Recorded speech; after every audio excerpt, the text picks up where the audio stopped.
Welcome po sa gawain ng Panginoon. Isang mapagpalang umaga sa inyong lahat. And also, we acknowledge the presence of Brother Jay and Brother Pen. Okay, welcome po sa gawain ng Panginoon. Meron pa po ba tayong bago dito? Bagong luma? Bagong luma. Purihin po ang Panginoon. Ano po? Napakasarap magpuri sa ating Panginoon. And alam ko, sa oras na ito, naranasan nyo yung ating Panginoon. Sabi nga, itong service na ito is may part 2 pa, because of our brother, Jared. And alam natin na this is a season for mourning for some of us. So, that's why isang bagay yung in-impress ng Panginoon na nang sabihin sa akin about this one, na yung i-prepare na message is about this one. And I would like to begin our message by reading our scripture. It is found in Ecclesiastes chapter 3, verses 1 to 11. We know this one very well, A time for everything. A time for everything. Ang sabi po dito, there is a time for everything and a season for every activity under heavens. A time to be born and a time to die. A time to plant and a time to uproot. A time to kill and a time to heal. A time to tear down and a time to build. A time to weep and a time to laugh. A time to mourn and a time to dance. A time to scatter stones and a time to gather them. A time to embrace and a time to refrain from embracing. A time to search and a time to give up. A time to keep and a time to throw away. A time to tear and a time to mend.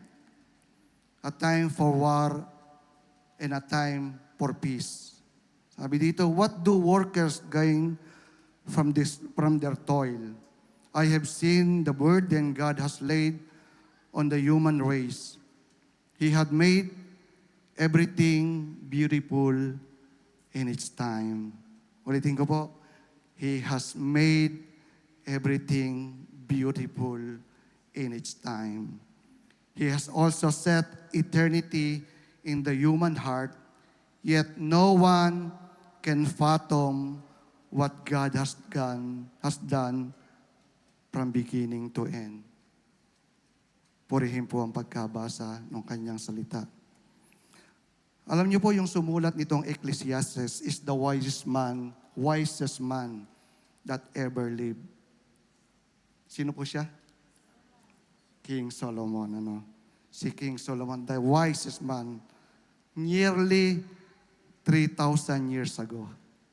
3,000 years ago. And it's still applicable sa ating mga buhay, Sinasabi dito ni King Solomon, he reminded us that life is made of season. That's why yung title natin is The Seasons of Life, Parang yung panahon sa ating, dito yung weather, Hindi dito, but sa other lugar na mayroong spring that brings flower. We have summer that brings growth. We have autumn that causes leaves to fall. And we have winter that looks lifeless, Iba-ibang season, iba-ibang panahon. At nakikita natin na ang buhay is always bounded by time. Every one of us lives by time. We set alarms, we check our watches, we schedule meetings, birthdays, anniversaries. This govern much of our lives, yung time, And King Solomon is reminding us that one. So ito po yung point number 1 natin is there is a season for everything. Tandaan po natin yan. Iba-iba tayo ng season. There is season sa bawat panahon. Sabi dito, some are joyful, di ba? Some are painful. Some we understand. And other remains a mystery. May mga bagay tayong hindi naiintindihan doon sa nangyayari sa ating buhay. Maraming bagay, Ito yung mabigat, When we are in the season of pain, ang dami nating tanong. When we are in the season of grief, weeping, mourning, ang dami nating tanong. Ang tanong is, bakit nangyari to? Why did this happen? Lagi nating tinatanong yung sarili natin, could we have done something wrong? Kung ito yung ginawa ko, mangyayari ba yung ganitong bagay? Ang dami-dami nating tanong. Tapos, minsan siguro sumasagi kung very painful yung nararanasan natin. Parang tinatanong, Lord, nasaan ka ba? Di ba? At times, sa bigat nung nararanasan mo, you're asking, Lord, nasaan ka? So, and some questions may never be answered. Hindi lahat ng tanong natin pwedeng masagot. But today, alam niyo po, we are here hindi para malaman yung lahat ng sagot. Because we are here because we know the one who does. Alam natin kung sino ang nakakaalam ng lahat ng sagot. And that is our Lord Jesus Christ. He did not only know the answer, He is the answer. Iyon yung ating mabigat na pinangahawakan, Ang dami-dami nating tanong sa buhay, Lalo ngayon, ito nga yung nangyari ngayon na gagawin natin about what happened to our brother Jared, This is a season of pain, especially sa mga magulang, especially din sa mga naging kasama, very close, ni Jared. And all of us naging part din ng buhay niya. And we have many questions, Para bang gusto nating pigilan yung nangyari, What if, kung ito yung ginawa ko? What if, Ang dami-dami nating gustong mangyari, but sabi ko nga sa inyo, we don't know all the answers. Only God knows. And ang point number 2 natin is saying that every season has a purpose. Every season has a purpose. May purpose yung bawat season natin. Sabi dito sa Ecclesiastes chapter 3 verse 11, no one can fathom what God has done from beginning to end. Wala talagang makakaalam, yung kapangyarihan ng Diyos. Yung ibinigay sa atin, very limited, sapat na para mabuhay tayo. Yung other na hindi natin alam, it belongs to God. At hindi natin masasagot yung maraming tanong, We don't know everything. Kung ano bang nangyari, tragedy or pain, hindi lang yung nangyari kay Jared, but every one of us, may mga pinagdadaanan tayo. We have some season now na kung saan dumadaan tayo. There is some season of joy, maybe sa iba, but there is some season of mourning and weeping and grief sa iba. Kaya, tandaan natin, yung bawat season na yon, may purpose. Pakisabi nga sa katabi nyo, every season has a purpose. Tanda niya, every season has a purpose.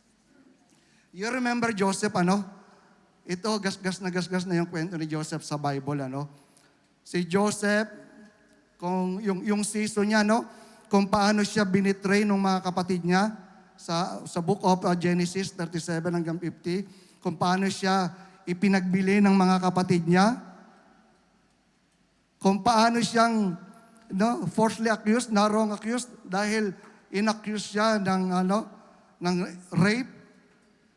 At kung paano siya nakulong, yung season na yon, kung titingnan mo ba, ay talagang hindi magandang season kay Joseph. Every part of that life is very painful, yung bawat season na yon, Pero alam naman natin yung nangyari, si Joseph. After all that season is in preparation para iligtas niya ang kanyang bayang Israel. Alam niyo nangyari? Because of that thing, yung mga preparation na yan, he was given this chance na maging second on command nung Pharaoh sa Egypt during that time. Alam natin ang istorya na yan. So, makikita natin sa later part ng Genesis, yung sinabi niya, kasi yung mga kapatid niya, pinagbili siya nangailangan ng tulong, nagkaroon ng tagutom. Kailangan niyang pumunta doon sa lugar ng Egypt. At naandun si Joseph na kung saan siya na yung second in command na leader. At kailangan nila ng pagkain. At nagpakilala si Joseph sa mga kapatid. Kaya yung mga kapatid na takot.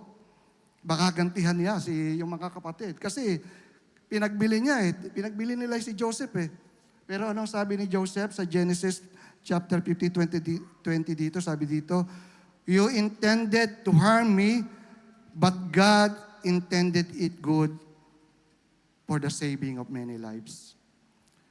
Maraming question sa buhay po natin na dumadaan tayo. Pero niyo po, isang part lang ng buhay natin yung nakikita natin. Imagine meron kayong isang pocketbook, isang nobela ng pocketbook. Binuksan nyo at bumasa kayo ng isang page doon sa pocketbook, sa novel. Nabasa nyo doon yung hero, talunan na, bagsak na. At i-conclude nyo na, talo. But that is one page of the story. Who knows the whole story? The author. He knows the story of that book from beginning to end. Tayo, pag binuklat natin isang page lang, ilang nabasa, that is the season na pwede nating makita ngayon. Ngayon, nagsasample ko si Jared. Titingnan natin ngayon, this is just one page of his story. Hindi natin alam the whole story, the whole book, the whole picture of his life. Only God knows. At ganon din sa ating mga buhay, If we are on that mourning and grieving, that is only one part, one page of the book that God has written in our lives. Isang page lang yon at hindi natin pwedeng i-conclude na ito na yung buhay natin. Yung entire book, hawak ng Diyos. Yung entire book ng buhay natin, hawak ng Diyos. Kaya po, wag tayong mag-alala, Dahil hindi natin alam kung ano yung pangyayari, kung ano pa yung mangyayari sa hinaharap. Natutuwa nga ako kahapon, may inimpress na kanta sa akin, pero hindi ko kakantahin na. Kaya natapos ko na yung points, binigay ko kay Yan yung PowerPoint. Sabi ko, yan, ngayong umaga pa, pwede mong ilagay ito kasi kung mas maganda mababasa nila, kesa yung sabihin ko lang para at least nakitin lang kung ano yung dahilan. Kasi biglang naalala ko kahapon, yung kanta na ito na pwede sigurong relevant dito sa pinag-uusapan natin. So, paki-plus nga yung kanta na yun. Sabi sa kanta, yung blessings ba? Sabi dito, Because what if you're...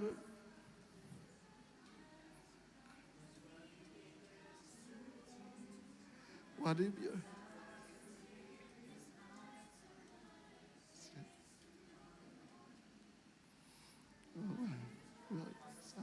business.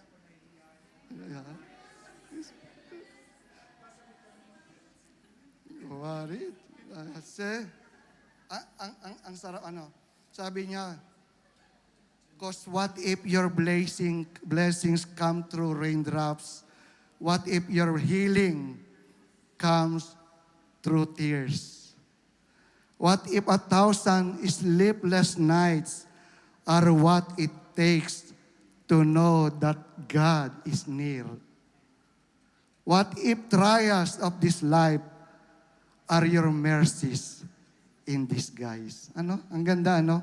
What if yung trials na yan is just a mercy na nagdi-disguise lang siya? Hindi natin kasi alam, sabi ko nga sa inyo, this is just one page of the book yung nakikita natin.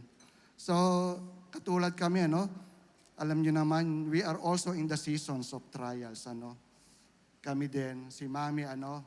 And magpapatuto ako na tomorrow is our 33 years wedding anniversary.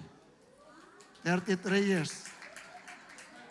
At pwede pong i-renew pa. Walang kadala-dala. Pwede pang, so, nagpapasalamat ako sa Panginoon. But, sabi ko nga, hindi lang yun. We are in season of trials because tomorrow, we will be celebrating yung 33 years, but Mami Mels will be in the hospital for her chemotherapy. So, sabi dito, what if the trials of life are mercies in disguise? So, inaccept namin yung mga bagay na yan and we offer it to God. Ano? So, purihin po ang Diyos. Alam namin, lahat naman tayo may pinagdadaanan, kanya-kanya lang. Lagi nga sinasabi, may mga tao na talagang mabibigat. Sabi nga, the Lord give the hardest battle to His strongest soldier. Di ba?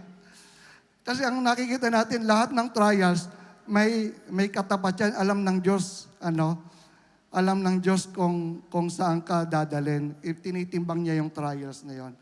Pwede tayong sumuko, pwede tayong hindi. But the Lord is the one na kasama natin. So, that is mercy in disguise. So, purihin po ang Diyos. Imagine nga yung sinasabi ko sa inyo, yung buhay natin talaga, hindi pa tapos yan. Hindi pa tapos. At ang buhay, not only here. Pag namatay ka, hindi pa tapos. Dahil simula pa lang yan ang panibagong buhay on the other side of life. Very limited lang po yung buhay natin dito. Pwede ka mabuhay 100, 120 years. Pero matatapos din yun. Kahit pa 1,000 years ang buhay mo, matatapos yun. But we are living here for eternity. Yung pinag-uusapan natin dito, after this life, doon sa other life. Because we will be living in eternity. Saan ba natin i-spend yung buhay natin? Is it with God forever or in separation with God? So, tandaan natin that yung point number 3 natin is God remains sovereign in every season. Ito yung maganda dito, Ito yung tatandaan natin. Sabi dito, God is still in control, is still reigning, is still wise, and is still accomplishing His purposes. Even when life is painful, confusing, or beyond our understanding. Kala ko hindi ko nasulat.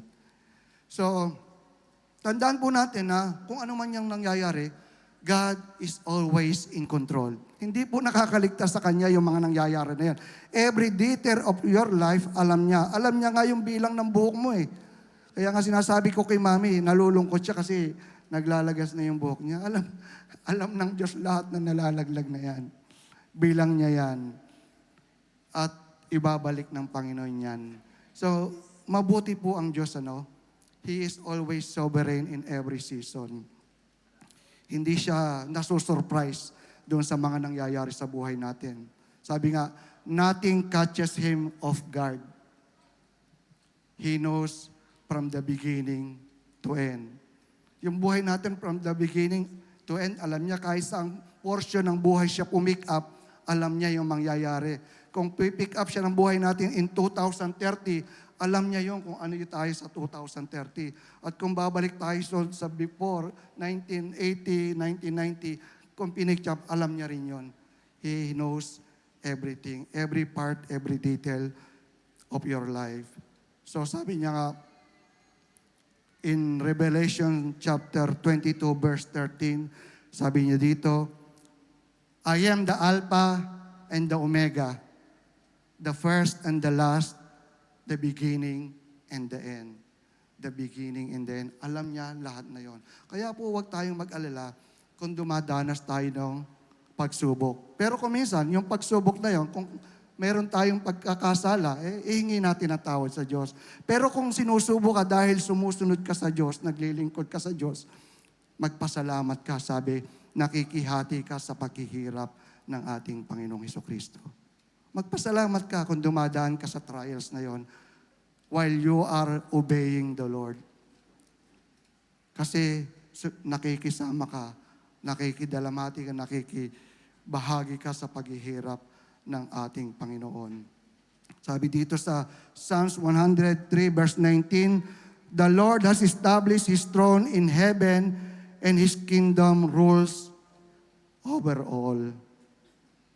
God has not lost control sa ating mga buhay dahil naiintindi niya yung bawat nangyayari sa ating buhay. Yan yung po yung tatandaan nyo. Kuminsan kasi, alam nyo po, sabi nga, may mga tao na nagtatampo sa Diyos. Kasi may mga bagay silang tinatanong o hinihingi na hindi nangyayari. Pero kuminsan kasi, sabi ko nga, that phase ng buhay mo yung nakita mo. Hayaan mo lang siya because darating pa yung ibang phase ng buhay mo. And always there is victory in our Lord, di ba? Lagi tayong panalo. Sabi, lagi tayong kasama sa parada ng mananagumpay. We are always on that parade, ano?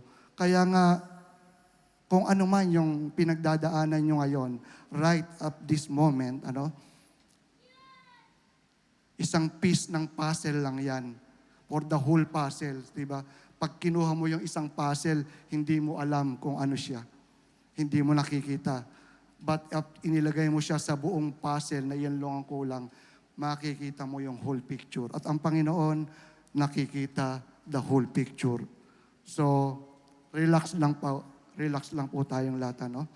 Alam niya yung nangyayari sa atin. And sabi dito sa verse 11, He has made everything beautiful in its time. Hindi niya sinasabing lahat ay maganda. This not that mean that every event is beautiful, but kung titingnan natin, sasabihin natin, that is not beautiful, grieving, weeping is not beautiful, sickness is not beautiful, no? Hindi maganda yan. Pero ang sinasabi ng Panginoon dito, God is able to bring about His good purpose in His perfect timing. Pwedeng gawing maganda ng Diyos yung mga bagay na yan. Katulad ng yung example ko sa inyo kanina, kay Joseph, hindi maganda yung dinaanan niya, no? Hindi maganda. Pero, hindi pa tapos yung story. Madalas tayo, tinatapos natin yung story on that particular time. Pero hindi pa tapos yung story ng bawat isa sa atin.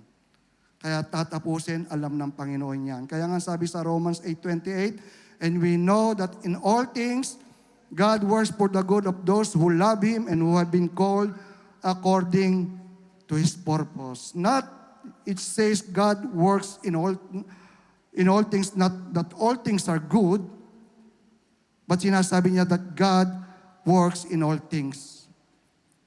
Sabi ko nga sa inyo, makikita natin, hindi naman sabi ko nga, yung death, yung sickness, hindi maganda sa pakiramdam, hindi maganda yan. But God works in all things. Ito yung maganda. Kaya niyang baliktarin yung isang bagay, no? Yung trials is a blessing in disguise. Hindi natin nakikita kung minsan yun dahil kung minsan nga sabi ko sa tindi ng nararamdaman natin, sa tindi ng pain, sa tindi ng mourning, sa tindi ng pagdadasal natin, sabi nga yung luha natin and everything, wala na tayong nakikita kundi puro pain. Pero tandaan natin, God works in all things. Alam na alam ng Panginoon lahat ng nangyayari sa ating buhay. And this is the good thing. Sabi sa point number 4 natin, God has placed eternity in our hearts. He has set eternity in the human heart. In verse 11, sabi niya dito. Sabi nga, there is more to life than meets the eye. Diba? Hindi lang yung mga nakikita natin. Higit pa dito, yung mas mahalaga, no? Higit pa yung mga bagay, higit pa sa mga nakikita natin. Meron pang after this life na sinasabi ko nga sa inyo, yung buhay natin dito, temporary. Everybody dies. Everybody. Kahit, sabi ko, mahigit 100 pa kayong taon mabuhay, matatapos din yan. Kaya nga, yung buhay natin, yung in between that, kung pupunta ka sa cemetery, ano yung nakikita mong date doon? The date of born, the date of birth, and the date of your death. But in between doon, merong dash. Di ba? Date of birth, dash, date of death. Yung dash na yon, yung maliit na dash na yon, yun yung buhay natin. Ano? In between that date and this date, yung maliit na dash na yon, yun yung ating buhay. Ano ba yung ginawa natin in between that date? Ano ba yung buhay natin? This is what life is all about. In between that date, yung dash na maliit na yon. Kaya nga sabi ko sa inyo, yung buhay, pansamantala lang. Temporary lang yan. At dapat pakamahalin natin yung buhay na ibinigay sa atin. Tomorrow is not guaranteed. Naniniwala ba kayo doon? Kahit alam natin na malakas tayo today, tomorrow is not guaranteed kung magigising pa tayo. Maraming tao na akala na tulog ngayon bukas, magigising pa. Kaya nga sinasabi, life is very precious, Dapat lagi nating pinapahalagaan yung mga bagay na pang-eternity. Hindi tayo gumagawa dito dahil para lang mabuhay, kumain, matulog, magpadala ng pera sa Pinas, magtrabaho, magpadala ng pera sa Pinas. Hindi lang doon po natatapos ang buhay, So, dapat pahalagahan natin yung buhay na nandito while we are here on earth. Sabi ko nga, yung maliit na dust na yon, in between that number, iyon yung pagtitibayin natin. And last, for our points, mabilis lang po, Jesus is our only hope. Ito yung pakakatandaan natin. In John chapter 11, verse 25, ang sabi dito ng ating Panginoon, I am the resurrection and the life. Whoever believes in me will live even though they die. Our hope is not in good works, Our hope is not in religion, not in money or anything. Our hope is in Jesus Christ, Ito yung dapat makatandaan natin. Marami tayong mga tanong, sa puso natin ngayon. Marami tayong gustong mangyari, marami tayong gustong gawin. Pero kahit gusto mong gawin yun, pag sinabi ng Diyos, hanggang dito ka na lang, then it will be. Kahit ang gusto mo pa. Kasi tapos na yung plano ng Diyos sa'yo. So, ang sinasabi dito, dapat doon tayo nakatuon sa ating Panginoon. Ano ba yung buhay? Sabi, life is like just a vapor, a mist. Parang usok lang ba yan? Or hamog, like that. Yung hamog, ngayong umaga makikita mo, mamaya wala na. Yung usok, makikita mo ngayon, suddenly, maya-maya wala na. That is our life, Sandali lang yan at mawawala agad. So, ang tanong is, paano mo ba pinapahalagahan yung buhay mo? Marami tayong question doon sa nangyari kay Jared. But, ang sinasabi natin, we are not the one who can judge. Only there is one who can judge doon sa mga nangyayari. And He is perfectly just, perfectly merciful, and He loves us unconditionally. Siya lang yung pwedeng mag-judge ang ating Panginoon, So, ito yung buhay na kung saan dapat pinangahawakan natin, ano? Very fragile yung ating buhay, ano? Pag na-aksidente ka nga, alam nyo ba, yung life and death is in between 5 minutes or 6 minutes. Alam ni Ate Bok yun. Yung pag na-aksidente ka, pag wala yung first aid, yung first 5 minutes ay napakahalaga pag mayroong aksidente. Kaya dapat tinuturuan tayo ng first aid, ano? First aid training, yung mouth-to-mouth resuscitation and everything. Dapat alam, halos lahat tayo, alam natin dapat yon. Yung basic na yon. Kasi, hindi, dadalhin mo kasi sa ospital yung pasyente or tatawag ka ng doktor, darating sila kung after 5 minutes, yung pasyente pwede nang mamatay or makoma in 5 minutes time. That is that very thin line between life and death. 5 minutes. 5 minutes. Kaya nga, alam nyo, yung buhay natin is napakahalaga, no? Pero ang tanong is, ano ba yung ginagawa natin sa buhay natin, ano? Ano ba tayo ngayon, ano? Tinatanong natin, Lord, pagkatapos ba ng buhay na ito, saan ako mapupunta? Yun ang tanongan eh. Kasi temporary lang to eh. Sabi nga sa Bible, sa Matthew, what profit a man if he gains the whole world and loses his soul? Pambihira yung katapat ng buhay mo, ano? Yung world. Ano daw yung mapapala ng isang tao, mapa sa kanya man ang buong mundo, kung mapapahamak naman ang kanyang kaluluwa. Ganon kabalyo ng buhay mo sa Panginoon. Walang balyo yung buong kayamanan ng mundo kung mapapahamak naman yung kaluluwa mo. Kasi yun yung piniprepare natin dito sa mundo eh. Yung buhay natin. Kasi nga, after this life, we will be living forever. Saan ba natin gustong spend yung buhay natin? Alam niyo po, mahal na mahal tayo ng Diyos, ano? Ano sabi sa John 3:16? For God, world, that He gave His only begotten Son, that whoever believes in Him should not perish, but have eternal life. Sobrang mahal tayo ng Diyos, ano? Sobra. Sobra yung pagmamahal. Sino ba yung pwedeng mamatay sa iyo? Pero ginawa ng Diyos yon. He died for our sins, ano? Dahil sa mga kasalanan natin, namatay siya, no? Alam nyo, maganda yung plano ng Diyos sa atin. Gusto niya, sabi nga, I came that you might have life and might have it more abundantly, that it might be full and meaningful. Gusto ng Diyos, yung buhay mo masagana, abundant. Pero ano yung nangyayari sa atin? Ba't di natin nararanasan yon? Not necessarily money o marami tayong pera. Yung abundance kasi, hindi lang pera yan eh. Yung abundance, yung meron kang kapayapaan ng puso.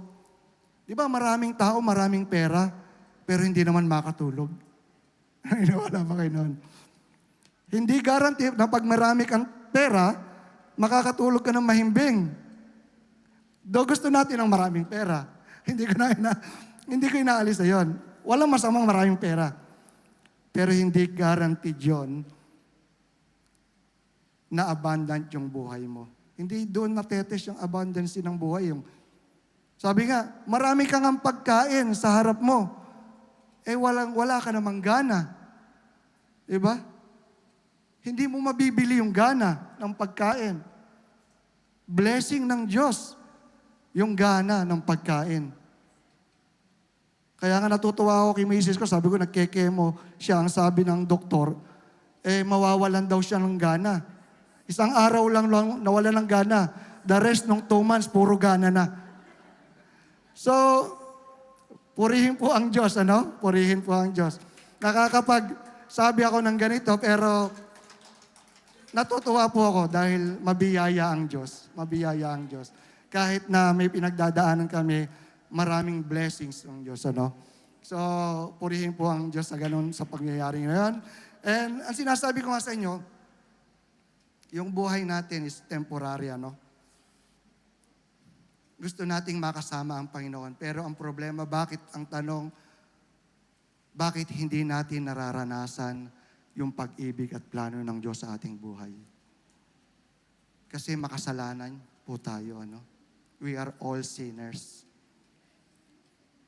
Ang sabi sa Bible, in the book of Romans, sabi doon, for all have sinned and fall short of the glory of God.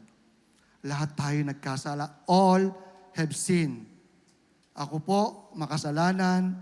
Kayo pong lahat, makasalanan. Ano? For all have sinned and fall short of the glory of God. Lahat nagkasala at hindi nakarating sa kaluwalhatian ng Diyos. Ang sinasabi din sa Romans, for the wages of sin is death. Kung yung kabayaran ng kasalanan is kamatayan, yung kamatayan, there are two deaths na sinasabi. Physical death, yung mamamatay ka dito. And there is another death, that is spiritual death. That is that eternal separation from God. Pag namatay ka, saan ka pupunta? Sa impyerno, parang ganon. Kung makasalanan kayo, makasalanan ako, saan tayo pupunta? So, for the wages of sin is death. So, kung makasalanan tayo, dire-diretso tayo sa impyerno. Tama? Sinasabi ng Bible malinaw Pero may magandang balita ang Panginoon sa atin. Napakagandang balita. Sabi, Jesus Christ is the provisions for man's sins. Through Him, we can experience God's love and plan for our lives. Si Jesus Christ, malinaw na malinaw sa atin, di ba nadidinig natin, sabi ng Panginoon, I am the way, the truth, and the life. No one comes to the Father but through me. So, siya sabi ng Panginoon, ako ang daan, ako ang katotohanan, ako ang buhay. Walang makararating sa Ama kundi sa pamamagitan ko. Hindi niya sinabing, ako ang isa sa mga daan. Hindi niya sinabi yon. Hindi niya sinabi na born again ang daan. Hindi niya na sinabi na itong church namin ang daan. Ang sinasabi sa Bible, sabi ng Panginoong Hesus, ako ang daan. Malinaw po sa atin, malinaw sa atin. So kung mayroong daan, mayroon ng sagot doon. Hindi na tayo dire-diretso sa hell. Kasi mayroong daan si Jesus Christ. Pero sabi dito, hindi sapat na malaman mo lang yung daan. Kasi kailangan may gawin po tayo. Sabi sa Ephesians, for by grace you have been saved through faith, and this is not of yourselves, not a result of work. It is a gift of God that no one should boast.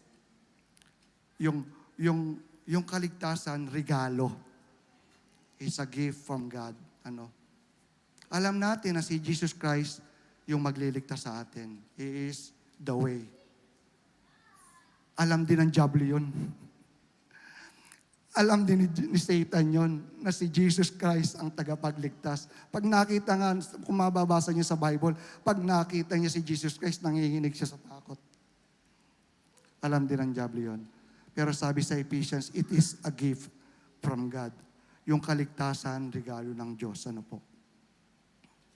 At yung regalo, kailangan mong tanggapin. Yung lagi kong in-example. Halimbawa, itong mic na ito, regalo ko kay Justice. Yung regalo ko ito, mapapasa kanya kung hindi niya kinuha. Hindi, di ba?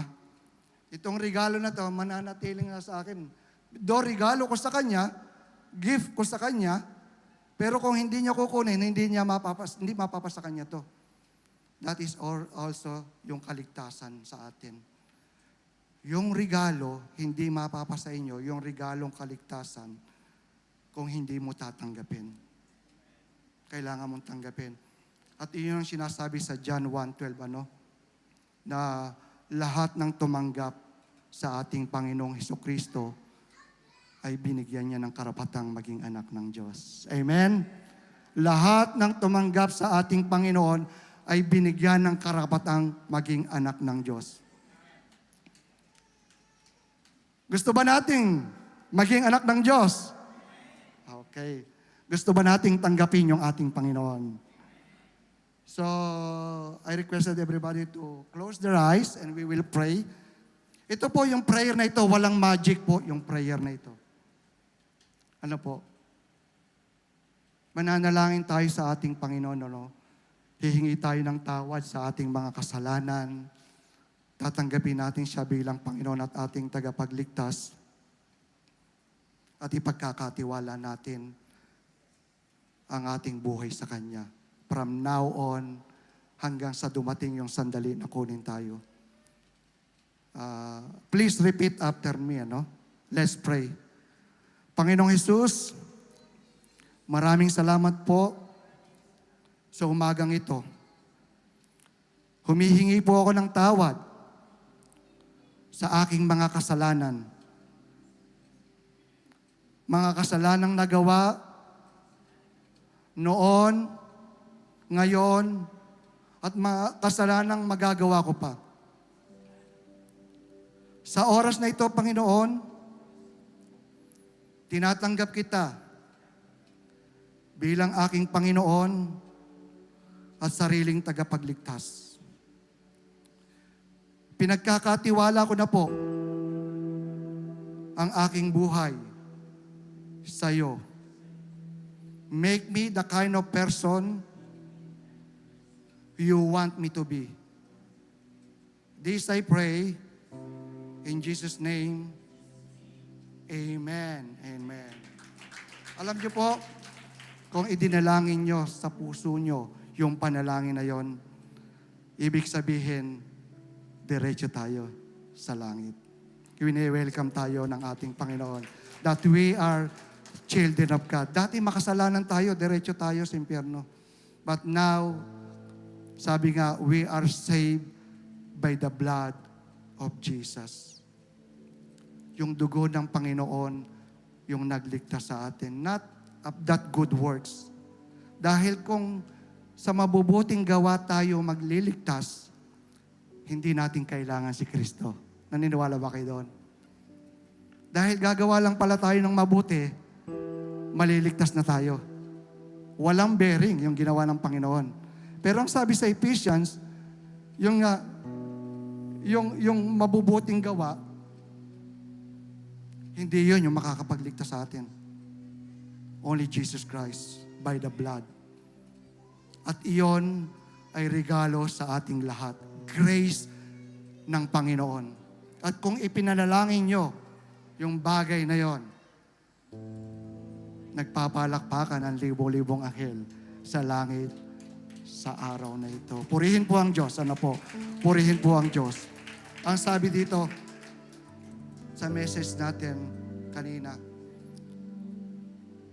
yung huli natin, yung conclusion, when life, paki-plus dito, leaves us with an unanswered question, let us hold on to the one who is the answer.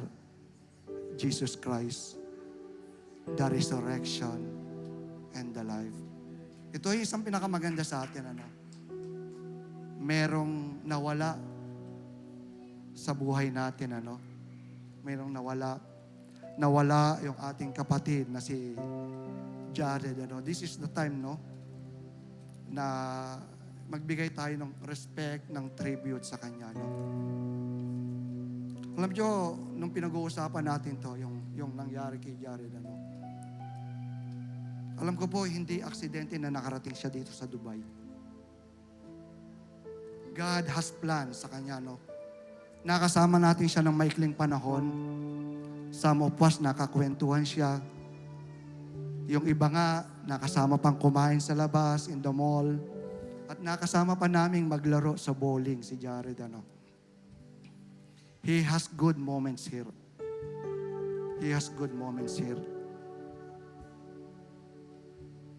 At isang pinakamaganda, no? The good thing na nangyari, I know, I believe in my heart, nung pagpapunta niya dito, dumating siya sa church, nakasama niya yung Abella family, he encountered the Lord.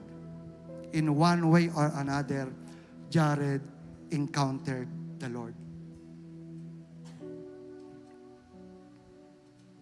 At nakapakinig siya ng salita ng Diyos, ano? Nakarinig siya ng Word of God here sa church and even sa bahay kina yung mga Abella family, ano?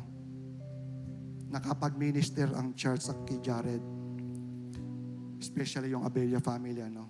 Nalulungkot tayo sa nangyari, pero sabi ko nga, that is just one page of that novel, that book. Ang Diyos ang nakakaalam ng lahat.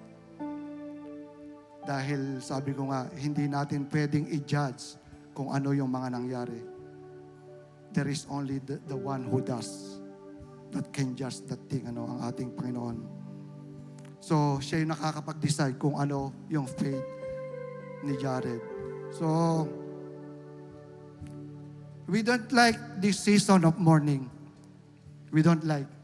Sino ba yung may gusto ng pain, ng sorrow, ng weeping, ng suffering? We don't like that, ano? But every season has a purpose. We should trust God. We should trust God.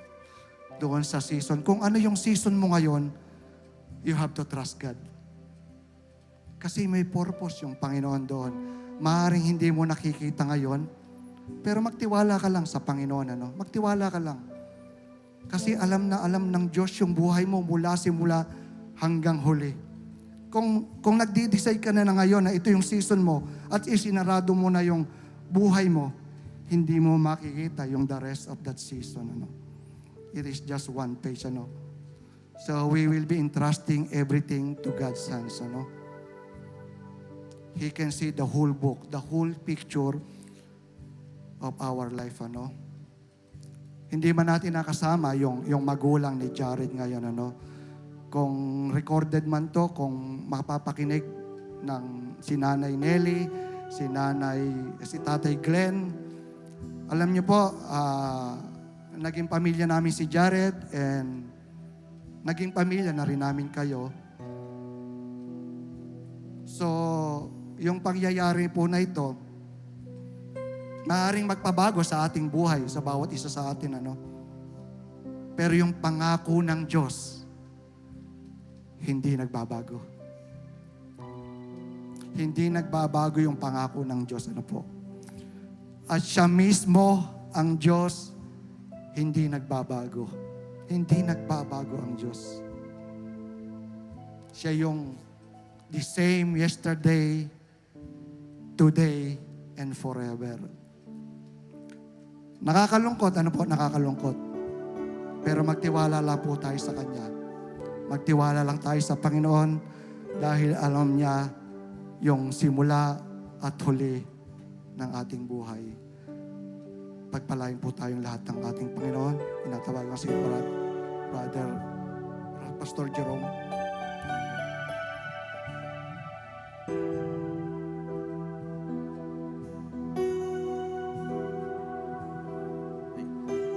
Amen. Sige po, tumayo tayo lahat. Let us pray. Hallelujah. Napakaganda ng mensahe ng Panginoon. Seasons of life. We have different kinds of seasons in our lives. Tumatawid tayo sa kung saan-saang season. But bilang mga Kristiyano, end of the day, it is the Lord. Siya po yung ating imimit. Ayan. For every crossroads, anumang direction, end of the day, it is the Lord whom we will meet. Ang sabi nila, our life is all about us. But that's not the case. Sa atin po bilang Kristiyano, ang buhay po natin ay tungkol sa Diyos. Our life is all about God. Whether we like it or not. Binubuo po natin ang istorya ng Panginoon sa ating mga buhay. Alright? Sige po, let us close this in prayer. Hallelujah. Thank you, Jesus. Lord, we honor you in this very morning, Lord God. We honor your goodness. We honor your faithfulness. We acknowledge your words, O God. Thank you, Lord, for giving us the right to become your children. Salamat sa iyong mensahe sa umagang ito, Panginoon. And we believe, Lord, na ang iyong mensahe, Lord, ay hindi lamang namin basta narinig, kundi ito po ay nakarating sa aming mga puso, Panginoon. I pray, Holy Spirit, that you will seal these words in our heart. Panginoon, magrema ito sa amin, Lord, kahit wala na kami sa lugar na ito, Panginoon. Continue to speak to your people, Lord God. Continue to talk to us. Lord, kausapin mo ang bawat isa sa amin, Panginoon. Maranasan namin, Lord, yung pagpapala na nanggagaling sa iyo, Panginoon. Purihin ka sa umagang ito, Lord, at sa iyo po namin ibinibigay, Lord, yung the rest of this day, Lord, sa mga susunod pa namin gagawin, next part of this activity. Salamat po, Panginoon. Salamat sa kaligtasan na aming natanggap sa oras na ito, Panginoon. Salamat sa iyong pagmamahal. Salamat, Lord, dahil yung aming mga kasalanan, Panginoon, ay iyong nabayaran, Panginoon. And with that, Lord God, meron kaming karapatan, Panginoon, bilang tawaging iyong mga anak. Salamat po, Panginoon. Purihin ka. And all the children of God will say,